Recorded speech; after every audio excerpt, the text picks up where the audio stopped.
It's 11:47 on a Tuesday night. You're lying in bed, eyes open, staring at the ceiling. You're not thinking about your dreams. You're not thinking about the vacation you want to take. You're not planning your future. You're doing math. You're running the numbers in your head for the third time tonight. Rent is due Friday. The electric bill hit harder than expected. Your car made that noise again. That grinding metal on metal noise that you've been pretending doesn't exist for 3 weeks now. And you're lying there, doing mental gymnastics, trying to figure out which bill you can push to next week without something getting shut off. Here's what nobody tells you about this moment. This is not a money problem. Not really, this is a brain problem. Because right now, in this exact state, your brain has literally downgraded itself. It has shut off the part of you that thinks long-term, the part that plans, the part that creates. Your brain has entered survival mode, and it will stay there, on loop, every single night, until one very specific thing changes. That thing is not a raise, it's not a side hustle, it's not a budget spreadsheet, it's a number, a quiet, boring, unremarkable number sitting in a savings account. And that number is $5,000. My name is Ray Invests, and I spend way too much time obsessing over the invisible equations and psychology that keep most people broke.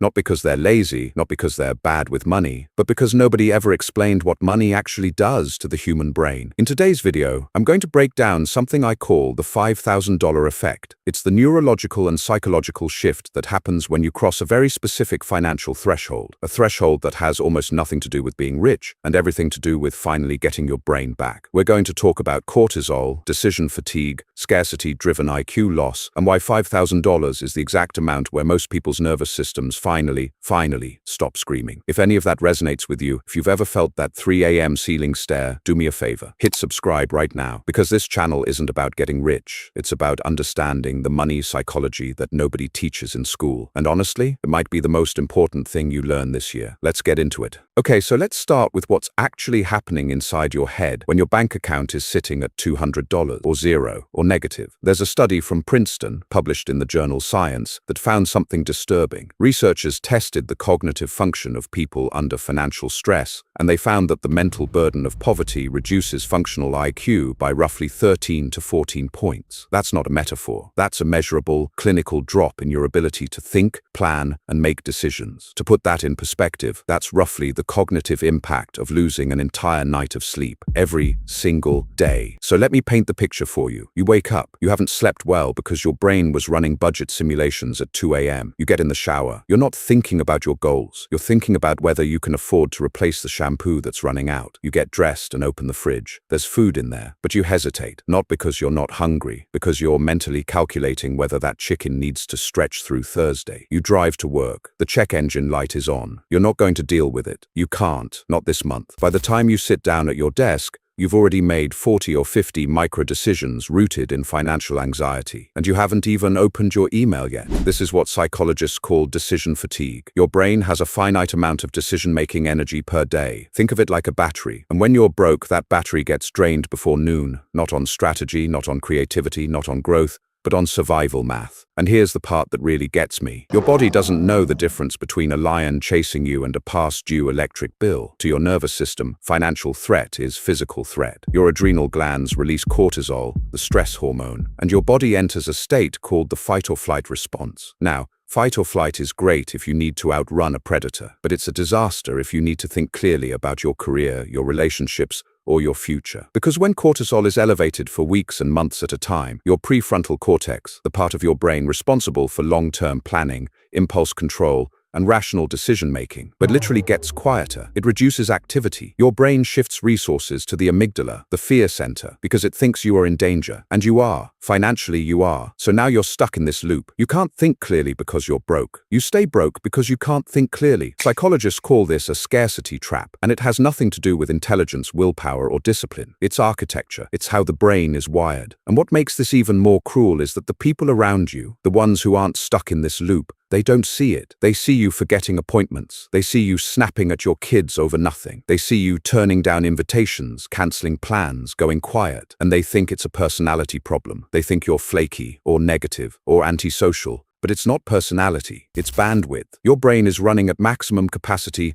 on a single task, financial survival. And there's nothing left over for the things that actually make life feel like life. Connection, patience, curiosity, joy. Here's what's really twisted about it. Society tells you the solution is discipline. Wake up earlier, make a budget, stop buying lattes. But you can't budget your way out of a neurological state. That's like telling someone having a panic attack to just relax. The advice isn't wrong exactly. It's just completely useless for the state you're in. The scarcity trap doesn't respond to logic. It responds to evidence. Your brain needs proof, not a plan, not a promise, but hard, tangible proof that the threat is gone. And that proof has a very specific shape. It looks like a number on a screen that doesn't move, that doesn't get spent, that just sits there, quietly telling your nervous system every single day that there is a flaw beneath you, and it will not stop until you give it a reason to stop. So let's talk about that reason. Let's talk about $5,000. Why 5,000? Why not 1,000 or 10? Here's what I've found after studying this for a very long time. $1,000 is a start. It's a great start. But $1,000 doesn't cover most real emergencies, a transmission repair, a medical bill, an unexpected job loss. Your brain knows this, so even with $1,000 saved, the anxiety doesn't fully stop. Your nervous system stays partially activated because it knows, on some deep level, that one bad month could wipe it all out. $10,000 is powerful.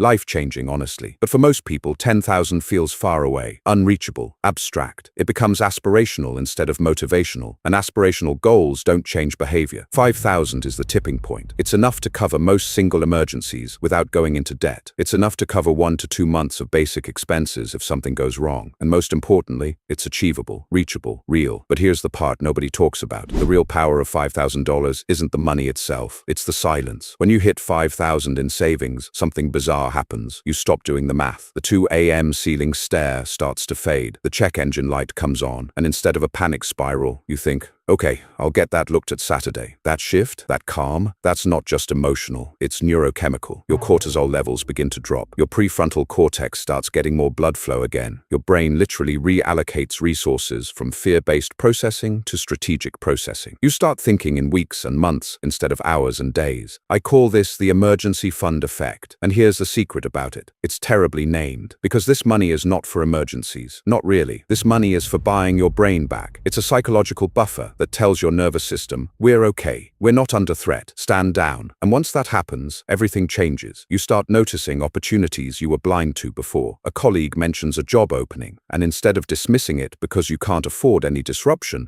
you actually consider it. Your boss makes an unreasonable demand, and for the first time in your life, you feel something unfamiliar in your chest. It's not anger, it's not frustration, it's options. This is what I call walking away money. It's not enough to retire, it's not enough to quit your job forever, but it's enough to make you psychologically free in a negotiation, because the person who can walk away from the table always has more power than the person who can't. $5,000 doesn't make you rich, it makes you dangerous, in the best possible way, because you're no longer operating from desperation, you're operating from clarity, and clarity is the most undervalued currency on the planet. Let me take this one step further, because this part really fascinates me. There's a concept in behavioral economics called present bias. It's the tendency to overvalue what's happening right now and discount what might happen in the future. Everybody has this to some degree. But when you're financially stressed, present bias goes into overdrive. You know you should save. You know you should invest. You know that the $15 Uber Eats order is a bad decision when you could cook at home for $4. But your brain, your survival brain, doesn't care about next month. It cares about right now. It wants the dopamine. It wants the tiny hit of relief. Because when your life feels like a constant low-grade emergency, your brain starts chasing any comfort it can find, no matter how small or short-lived. This is why broke people aren't bad with money. They're overtaxed. Their decision-making engine is flooded. And every financial guru out there telling them to just be more disciplined is essentially asking them to override their own neurochemistry with willpower alone. That's a losing game. But here's the beautiful thing. When you build that $5,000 buffer, present bias starts to weaken, not because you became a more disciplined person, because your brain stopped being in emergency mode. When the threat disappears, the desperate need for instant comfort disappears with it. You don't need the dopamine hit from impulse spending, because your baseline state is no longer miserable. You don't fix spending habits by fighting them. You fix them by removing the emotional state that created them. Let me tell you about Marcus. Marcus is 31. He works a decent job in logistics, makes about $52,000 a year. On paper, it's not a bad living, but Marcus has $400 in his savings account and about $6,000 in credit card debt. He's not drowning, he's treading water. And he's exhausted. Every day, Marcus makes 100 small financial calculations. Can I grab lunch with co-workers? Or do I need to eat what I packed? Can I put gas in the car today? Or should I wait until Thursday when I get paid? His girlfriend wants to take a weekend trip. He says maybe next month, and they both know what that means. Marcus isn't lazy. He's not irresponsible. He's cognitively overloaded. His brain is spending 70% of its energy on micro-survival, leaving almost nothing for the big picture. Now, let's imagine that Marcus commits to something simple. He cuts 2 small subscriptions. He automates $50 a week into a separate savings account. He doesn't touch it. He treats it like a bill, like money that's already gone. It's not glamorous. It's not exciting. Nobody on social media is going to applaud him for it. But 22 weeks later, Marcus has $5,000 sitting in an account, and here's what changes. The first thing Marcus notices is that he stops checking his bank account every day. The compulsive, anxious checking, that reflex that hits every morning before coffee, it just fades. His brain no longer needs that data to feel safe. The second thing is subtler. Marcus stops arguing with his girlfriend about the $4 coffee she bought. He didn't even realize he was doing that, but his scarcity brain was flagging every small purchase as a threat. Now that the buffer exists, the threat response deactivates. His relationships improve because his nervous system is no longer treating every dollar spent as a loss. The third thing is the biggest. Marcus's manager pulls him into a meeting and dumps a weekend project on his desk. Unpaid, unreasonable, and disrespectful. 6 months ago, Marcus would have swallowed it. He would have said sure and gone home and stared at the ceiling. But this time, Marcus says something different. He says, "I appreciate you thinking of me, but that doesn't work for my schedule." That's it. Simple, calm, not aggressive, not dramatic. But Marcus couldn't have said that sentence 6 months ago. Not because he didn't have the words, because he didn't have the safety. His old brain would have immediately run the calculation. If I push back, and they fire me, I'm done. I have no cushion. I can't risk it. Now, his brain runs a different calculation. I have $5,000. If the worst happens,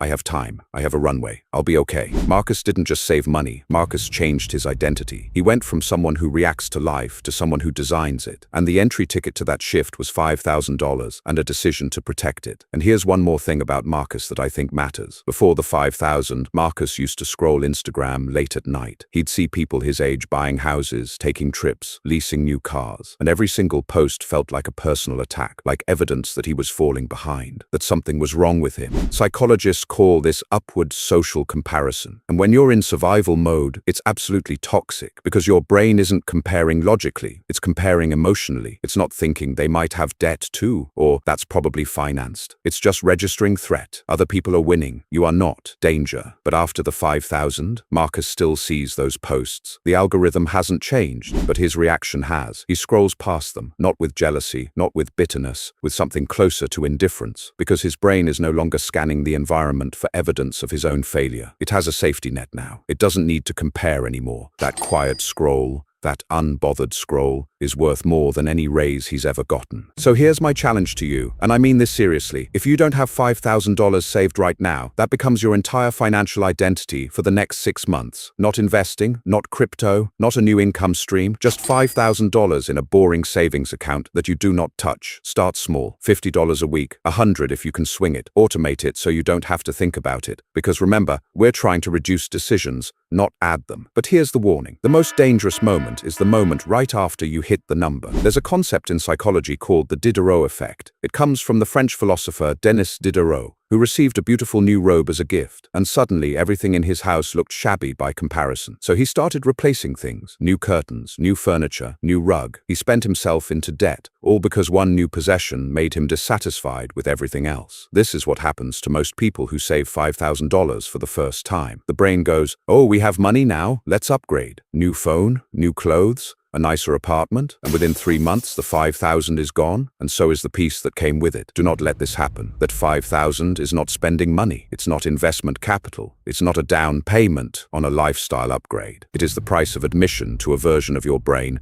that actually works properly. Protect it like your sanity depends on it. Because honestly, it does. The goal is not to be rich. The goal is to stop being in survival mode. Because once you get out, once your brain finally stops running threat calculations every hour, you'll discover something remarkable. You'll discover that you're actually pretty good at this, at thinking, at planning, at making smart choices. You always were. You just couldn't access it because your brain was too busy keeping you alive to let you build a life. $5,000 is not a lot of money, but it is the exact amount where, for most people, the noise finally stops. And in the silence, that's where everything begins. My name is Ray Invests. Thank you for watching. If this changed how you think about money, even a little, hit that subscribe button. I'll see you in the next one.